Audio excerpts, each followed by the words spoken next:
Steve, thank you for joining me tonight. I'm sorry. Halloween 6.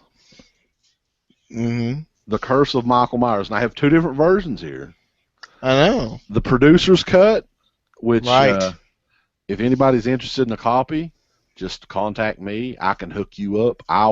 Big Papa Pump is your hookup. Holler if you hear me. And the theatrical version, which we don't have to go into big details on both versions of the film, I will tell you that I prefer the theatrical version. The producer's cut is fun to watch, but as far as the overall film, I think that the theatrical cut is a better version of the film. It's the screen debut of Paul Rudd. Is it the debut of Paul Rudd? I think so. I know it's one of the early movies with Paul Rudd. He was in Clueless as well. I think that might have come out the same time frame. Same time. Let me tell you something, Steve. Okay, I really enjoy Halloween, The Curse of Michael Myers. A lot of people don't. A lot of people complain about it, but it's definitely a guilty pleasure of mine as far as the series goes. It's, I think, what films should go by now, like the blueprint. If you just want to make a standalone sequel to a movie, because what they did was the Tommy Doyle character, who you hadn't heard from since the first movie, or maybe he was in some of the second film. He is a grown man now, kind of a weird kid, and he's a Michael Myers expert, and he was listening to a talk show one night, and they're talking about Michael Myers. It's around Halloween time and all that. And Jamie Lloyd, he hears her on the talk show asking for help, and all that. And she's escaped Michael's lair where someone impregnated her. Maybe it was Michael. They don't really say. And I don't know exactly how he does this, but he finds where she stashed the baby. And he gets the baby, which I'm guessing is now the grandniece of Michael Myers, or maybe the daughter. Yeah. I don't know. They don't really go into detail there. So, and you have another family. Are they the Strodes as well? They're Strodes, right? The new family. I don't know. I think so. I think they just lived there in the house.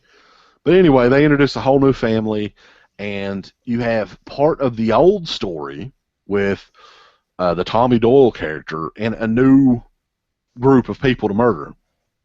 And I wish they really murdered, to be honest, I wish they'd murdered that, big-eared, blonde-headed, ugly kid, which I would have loved that. That's just my opinion. But you also have Donald Pleasance returns in this and looks horrible.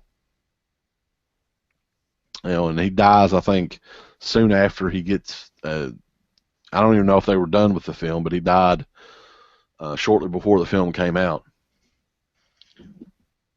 No, I think he did die kind of in production, and I think they had to bring in, somebody doing his voice or something like that to do some overdubbing. Do you think I could do his voice, Steve? Sure. I'm not dead. I'm just kind of retired. Anyway, it's a shame that Donald Pleasance passed away. I wonder what the fuck was wrong with him, because he aged. It had only been, 4 or 5 years since the last Halloween film, but he looked like he'd aged about 20 years in that time frame. Hard living or something, I don't know. Boozing it up. But I would say this about Part 6. It definitely looks like a product of the 90s. For some reason, it reminds me of Friends, the TV show Friends, a little bit. And I don't know why, but it reminds you of the theme song of Friends. Yes, I can. I'll stand by you. You'll stand by me too. Yeah. Ding, ding, ding, ding. The producer's cut, what are your thoughts on that? The only big thing I really remember from the producer's cut is the fucking weird-ass ending. I think I like the producer's cut more than the regular cut. It gives you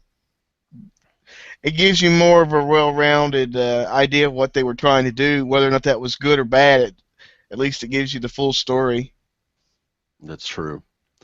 But there were many different versions, I think, of this when we were interviewing Dan Ferrans on, who was the writer, I think, originally of Part 6. There was a lot of stuff that he wanted to do that I don't even know if they even filmed. So, but Part 6 is a great film. I enjoy Part 6.